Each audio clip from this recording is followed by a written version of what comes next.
Tulay, sa ilalim ng tulay mismo. Sa amin. Tuwing linggo lang. Linggo talaga si Diwata, may tarima talaga dun sa baba. Si Diwata mabait naman yan. Oo. Kahit paano, kahit maldita yung kaibigan ko na yan. Daw mabait naman yan, no? Kaibigan ko na yan. Kaya lang may pagka may pagka maldita. So ibig sabihin, guys, no? Nakikita natin dito na yung attitude ni Diwata, matagal na yun. Ganun na talaga si Diwata, no? Siguro yung nakikita natin, natural yun kay Diwata. Yung mga nakikita natin pagmamaldita niya, kasi ano nga siya, 'di ba? Pusong babae siya. Kaya ganun yung attitude niya. Kaya lang, siguro, di rin maaalis yung factor na talagang sumikat na kasi siya. Pero ang sinasabi ko kasi dito, kaya nga nasabi ko kanina, baka before pa sumikat si Diwata, ganun na yung ugali niya. Wow!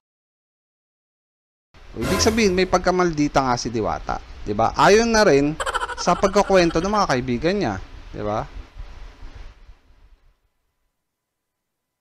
Talaga. Maldita si Diwata, kaya lang pinagpala talaga siya. At siya talagang, baga sa talagang oras na niya para maging Dragon Balls na siya. Lahat pinapit ng Dragon Ball. Oo. Pero magkakasama talaga kayo.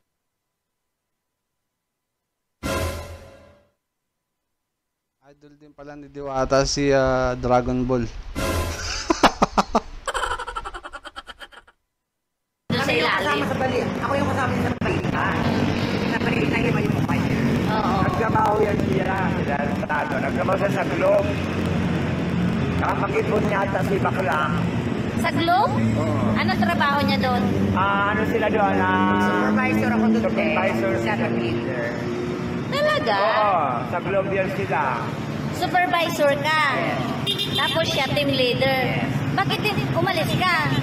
Wala, gusto kong magbadyo-badyo. Nagpabayad sila.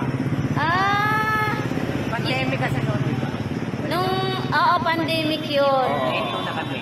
May ipon na.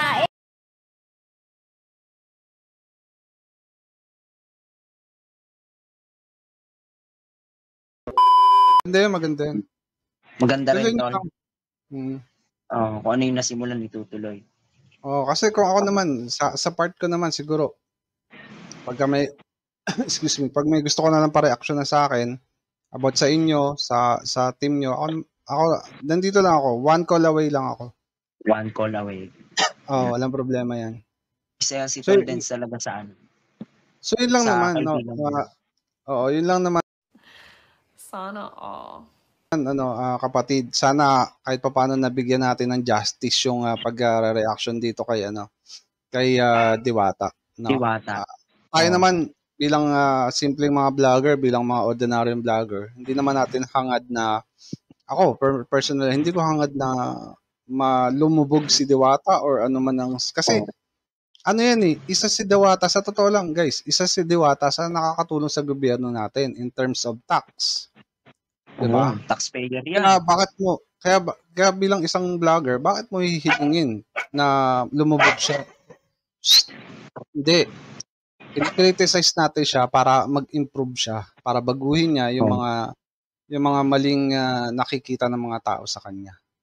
And then at the same time, masustain niya yung kung anong investment, kung anong yaman meron siya ngayon. At makatulong siya sa iba nating pang mga maliliit din na mga vlogger at maliliit na mga kababayan natin. Ang galing! Ang galing! Yun lang naman yung sa akin. No, kaya natin siya kinikriticize. Hindi natin siya kinikriticize dahil gusto lang natin siyang siraan. Diba? So yun lang, mga kapatid.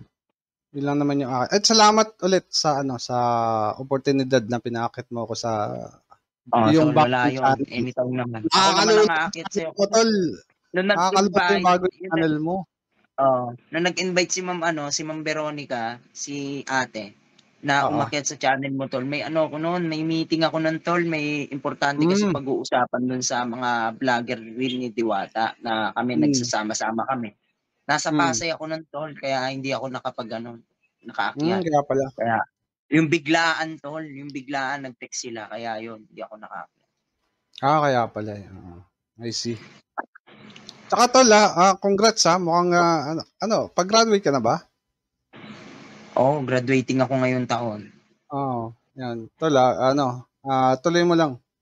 Kasi education pa rin yung best sa lahat. Oo. Hindi yan, Yun pa hindi rin yan talaga. mananakaw. Hindi yan mananakaw, Tsaka tol. alam ko rin yon na yung kasikatan, yung vlogging, hindi naman panghabang buhay yan. Hindi, Iba totoo. pa rin yung may pinag-aralan tayo. Kasi Totoo yan, yun, hindi natin mananakaw yan. Hindi mananakaw sa atin ng kahit sino yan. Yan mga Correct. natutunan natin, mga napag-aralan natin. Kaya yun, Ma'am Diwata, no, wag mo sana isipin na itong vlog namin, itong content namin ay ang hangad namin ibagsak ka. Ibagsak Ang content namin, opinion namin na kailangan baguhin mo rin para ma-maintain mo at para ma-sustain mo pa, para ma-upgrade mo pa yung kasikatan na Nasa natatamasa state mo. mo yan. Oo. Nasa sa'yo Correct. na yan, ma'am. Correct. Andyan ka na, i-maintain mo na lang. Mo na lang. Correct. Yun nga yung yung sinasabi nila tol na na kung maaari lumabas ka sa comfort zone mo para ikaangat mo, gawin mo. Yun. Correct. Oh.